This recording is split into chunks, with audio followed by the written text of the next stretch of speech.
a great interview with Paul Teutul. We have an amazing visionary with us today who has a life and a career that is not your typical average. So I invited him on the show today so we could learn about how Paul got started. How did it all work? And what hope does he have for the future? So Paul, welcome to the show. How are you? I'm doing great. And Good. Thank you for coming onto the show and spending your valuable time sharing inspiration with all of us around the world. Thanks for having me. Oh, I'm so happy. I hope I don't let you down. Oh, you're not going to let me down at all, because what I know is that when people have visions and they go after their dreams, there's always some wisdom in there, even if we don't realize it. So tell us a little bit about you. How did you get started? What kinds of things interest you, and what led you to the chopper industry? But I know there was more before that. Yeah, I mean, I was always, I had a steel fabricating business because I started in 1973.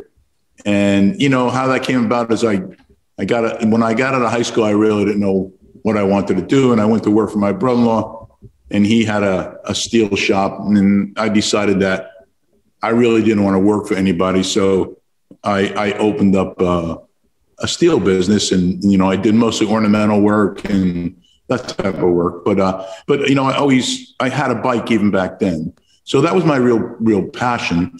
But, you know, I really couldn't make money that way. So it couldn't, you know, I liked the steel business. And I think that the steel business helped me later on as far as fabrication and stuff with dealing with bikes, because, you know, back then there wasn't a lot of aftermarket parts. You had to pretty much fabricate anything that you wanted that was different. And, you know, in the steel business, I had the ability to do that because you had welders and torches and, you know, odds and ends like that. All right. So your creativity, you had to kind of really go for it back then. When you said that you didn't want to go work for anyone, tell us about what you were thinking at that time out of high school. Because a lot of people think they're getting out of high school and they can't wait to go to college and go work for somebody and do that traditional road. So tell me a little bit about that, about how you just knew you didn't want to go work for anyone.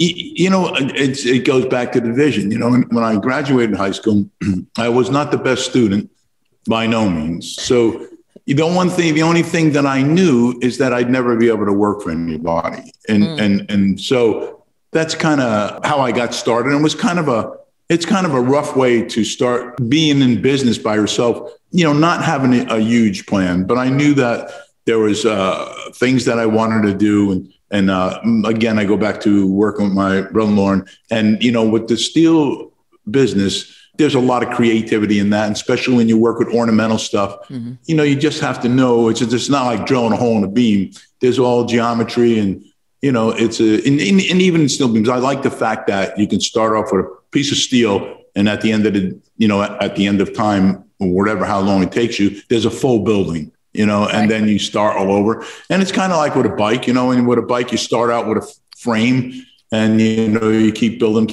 and the end result or the climax is, you know, there you are, the bike's 100% done, and you watch it piece by piece. Right. It's so rewarding to like have the vision and then keep creating, and then it's done. How old were you when you got your first motorcycle? I think I was like 18, 19 years old, somewhere around there. Yeah. Yeah. And I started, you know, working on bikes for people. And again, I go back to, you know, having a torch and having stuff that welders and stuff that nobody had back then. So I was always, even in the steel business, I was always either doing something with somebody's bike or working with my bike. So, you know, I've always been around bikes pretty much all my life, even though I had 30 years in the steel business. Oh, that's so exciting. I know some friends in the steel business, and they talk about the same kind of thing, that they love starting out with all the steel, and then there's a building, or then there's whatever it is they're creating. One of them was working on building a new stadium recently. And I do a lot of different creative things. That's the same. Like when I'm quilting, it's like I have all this fabric and then I have something, you know, and I love that, putting things together in a creative way that takes like your visionary creative self, but like you said, the geometry and the math, so you have to use both sides of your brain to make it all come together, right? And you got to have drive, you know what I mean? You got to have perseverance. My expectations are very high, so not only with myself, with other people, and there's some positives and some negatives to that. But I've always been that person that had that drive, failing wasn't an option no matter what. So something, right. I never was like, well, that's not going to work. Well, it is going to work because I'm going to make it work. You know what I mean? So it's not an option. It's got to work. So, I think that's what's helped me along in life and in business also. Sure. I'm sure it has, because if you don't give any room for failure, it's going to work. You'll find a way. Listen, but once in a while you do have to fail, because that's your best learning experience. Right. Well, then that's a learning experience. So you don't get stuck there, right? You kept on going. No. You move on and learn from it. That's so true. So tell us all about Orange County Choppers. You guys have been on television a lot, right? Didn't you have a show or something? 20 years. That's what I thought. And and how is that, taking your work into like the first time you saw yourself on TV, like that way, and those kinds of things? That's a good. Yeah, a lot of people want to know that. But what really happened was, I'm just a regular blue collar guy, and I was just in my steel business building bikes. And one day Discovery was looking for somebody on the East Coast, because they had Jesse James that did the first show on the West Coast that was very successful. So somehow they were going through the website and they seen a picture of me, and they said, "This guy looks like a motorcycle guy. Give him a call." And that was 20 years ago. So, it's kind of like, when you're just a regular guy and, now you're going to be on TV, you say to yourself, never would you think that you're ever going to be on TV. And, it's kind of like, what do I do? How do I act? Do I change my clothes? Do I dye you go, all this stuff. Do I lose weight? Do I gain? All that stuff goes through your mind. And then at the last minute, I said, I'm just going to be who I am. And I think that was probably the success of the show. Yeah, definitely the success of the show, because of your authenticity. You're just who you are. And I think people really resonate with that. You're not some, made up, pretend, fake person, trying to be something that you're not.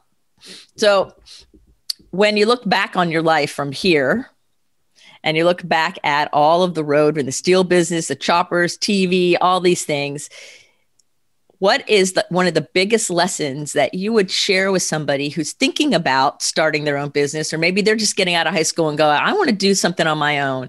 What kind of wisdom would you share with somebody who's curious? I think it's simple. It's follow your dream. You know what I mean? If you have a dream, whatever it is that you want to do in life, I think that you need to pursue it. And again, it's kind of like I said before, if that's what you really want to do in life, then do it. Excellent. Yeah, I totally agree with that. Follow it and go with it, and be yourself, right? And when you're being yourself, you never know what opportunities are going to drop in. Yeah, I think that's important. And I think that one of the most important things, especially for me, is remembering where you came from. Because, early on in life, growing up, I didn't have the best childhood. So when you get the opportunity, to start doing things on your own and, trying to be successful in what you're doing, I think that, there's a lot of discouraging stuff along the way. And I just feel that that's going to happen to anybody, and doesn't make any difference what business it is, but you have to get past that. And what are some things you do to get past those disappointments or those times where you're discouraged along the way? Because you're right, it's up and down, right? And so how do you do that? How do you get on the other side of those things? I drink a lot. You drink a lot. Drink a lot of water. I'm only kidding. So you're drinking water, iced tea? Water. I drink a lot of water with lemon, but that's not the way it always used to be. But back to your question. I'm sorry. What was the question again? What do you do to help yourself get on the other side of, challenges and struggles, the ups and downs of business and the ups and downs of life? Like, how have you made it through all those downs and still are in one piece, talking and making sense today? I don't know. I mean, I guess that, I don't want to repeat myself, but I think it goes back to perseverance. And I guess afraid to fail, and I think that's been a fear of mine. and again, you know what I mean? I've had some real big struggles, but I was not willing to give up what I was doing. You know, I kind of felt that, you know, when you make whatever distance you make it, you don't want to stop there. It's kind of encouraging to make you keep going. You know, you right. accumulate it, whatever it may be, time or whatever it is. And for me, I just didn't want to give it up.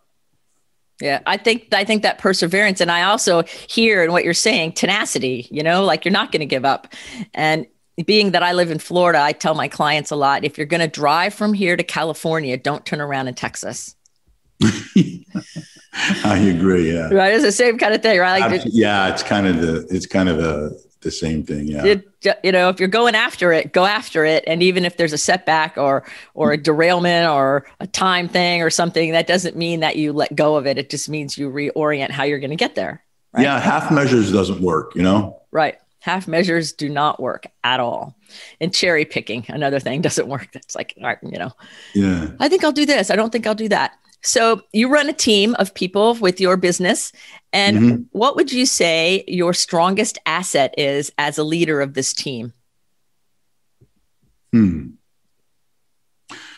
Well, first of all, I think it takes I don't think everybody has that leadership ability. And I think that, you have to be a power of example yourself before you can, you know, to establish leadership amongst your team. And I guess, I'm not the most encouraging person, and I'm not the most easy person, but I'm passionate and love what I do. And I think that's important for whatever team that you have to grasp onto that and kind of follow that direction. Yeah. So you must have a really good way of translating your vision so your team can see it, so they can follow the direction with you, right? Like if they can see the vision and feel your passion, it makes it easier for everybody to come together. Yeah, I think it's, I think you're only as good as the people around you. Yes. So, and that has to do with, you know, if you treat people bad, they're going to treat you bad. You know, if you treat people good and you respect, which is another big thing, is respect. I think respect is one of the most important things. Absolutely. And I think I agree with you on that. We got to be able to respect each other no matter what role we're in and all of that kind of thing. So what do you see moving forward for your legacy, for your business, for Paul's life? What do you look forward? I mean, you've done so many amazing things and you've had this great career with all kinds of facets to it. And what do you see moving forward? Do you have any vision for where you're headed or what you want to do from here? Well, the one thing that I'll probably never give up is bikes. Sure. You know, there's other things that I'm heading for in life. But I think that motorcycles will always be a part of what I do. But right now, you know, New York's been a hard place to live. Our business has been shut down for 8-9 months, and it's really affected us terribly. And so right now, my next step is we bought a house in Florida, a little farm in Florida, and then we're putting up a restaurant and a museum and a retail store, and I have a shop down there, and so I think that's going to be my next step, getting out of the cold weather. Oh, nice. Where in Florida? Clearwater. That's not where I live, but that's where our restaurant will be, and my new shop. Oh, wonderful. I'm in Clearwater right this moment speaking. Oh, are you really? Yes. And it's 82 degrees? Yes. You're going to have to come to our shop then, into our restaurant. Definitely. Oh, absolutely. Without a doubt. That'd be fun to come and go, oh, wow. It's fun. So coming to the South and always having bikes in your life. And what do you want people to think about when they think your name? Like when they think of you or they see something about you online, what would you like them to know about you, Paul the man? I think that I'd like to be the person that they know as giving back. Yeah, a giver. Yeah, and I think that, when people have different visions of who I am and what I am, and some of the things that are important to me. First of all, I like kids and I like animals better than people.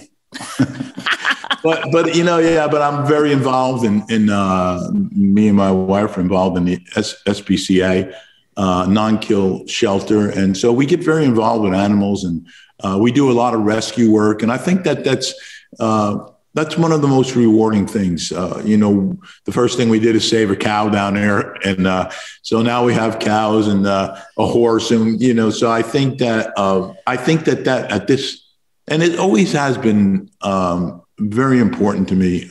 And it feels great to be able to, the way animals are treated today on the side of the road, they're starving and they've been abused, and be able to, take that animal and nurture it back to health again is just such a rewarding thing. Oh, yes, definitely. So when you're talking rescue animals, you're not just talking dogs or cats. You're talking cows, horses, dogs, cats, whatever, that yes. Any animal, sentient being. That's beautiful. That's really beautiful. I love it. I love it. I have a very spoiled Labradoodle. Oh, do you? Yes. I like those dogs. Yeah, she's amazing. A client actually gave her to me when she was a puppy as a thank you for helping them. They're smart. They're smart dogs. She's very smart and she's very intuitive. She knows things sometimes before I know that she knows things about whatever we're doing. If I'm getting ready to go somewhere, she's like at the door, ready to go, because she knows that trip she's going with me, and other trips she knows she's not. Like, how does she know that? Yeah. Most of our animals, and we have a lot of them, I think we have 7 or 8 dogs. I don't know how many cats, but most of those animals we rescued them and we were going to find a home for them. And that doesn't work because we wind up with every one of those animals for life. So you end up getting bonded to them and falling in love with them. And now you Absolutely. Have this big family. Absolutely. So are you moving all those dogs and cats to Florida, or are they already in Florida? No, I have some 3 of my dogs in Florida, and then the rest are home back here. So we still have a house in New York, and I have a 20-year-old stepdaughter that lives home. So right now what we're doing is we go down there for 2 weeks, and then we come home for 2 weeks for a while. And eventually I will move down there permanently. Oh, that's good. Yeah. Yeah. And then you can grow your animals here. That'll be wonderful. Yeah. Yeah. I love it. Well, we do have, I think we have horses, we have cows, we have pigs, and a few other things that I can't remember. I love it. That just warms my heart. So on a little bit different of a note, but it has to do with your Florida. What type of restaurant, what kind of food are you going to have in this restaurant? I think it's like a variety of food, like not high end, but, in between, good hamburgers, steaks, different things like that. And my partner is going to be doing the running the restaurant part of it, because we had one over here and it's a big headache unless you know what you're doing. So he's had quite a few restaurants. He owned the Tradewinds Resort, and which you probably know if you're from down here. So he's very familiar with that. And I'll be the guy that still builds the bikes, and we're doing a museum in there. So I'm looking forward to it. I have all my memorabilia and our bikes from day one, people licensing deals. So there'll be walls covered with just different things that I've, accumulated over the years. So I think it'll be, I think the public will really enjoy that. I know that sounds really exciting, because I love being able to go through memorabilia and like watch the time and like connect with the different aspects and time of anything that has like a legacy to it. And what you're doing is truly living a legacy, Yeah. And, 20 years is a long time. And I'm the type of person that stuff means a lot to me, like when a fan, some of the stuff they made me through the years is incredible, totally incredible. So I kept everything from day one through the 20 years. So I have containers full of memorabilia. So there's a lot.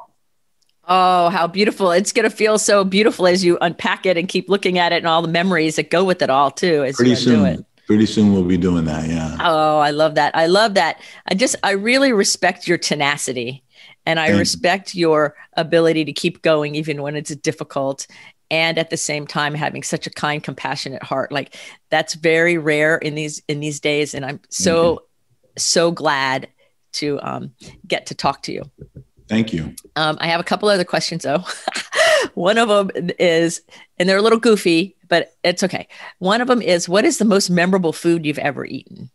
Like, in all of your travels and all around, what's the thing that you look back on and go, that was memorable, good or bad? It was, we were in the Philippines. We did a couple bikes there for a gambling casino, and they're really big into sushi. But their sushi is like raw fish.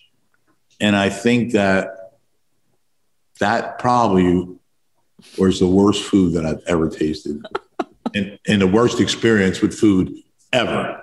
And I'm not going to tell you the name of the fish or the dishes because you might not feel too good after I told you. Okay. So we're just going to leave it at that then. Yeah.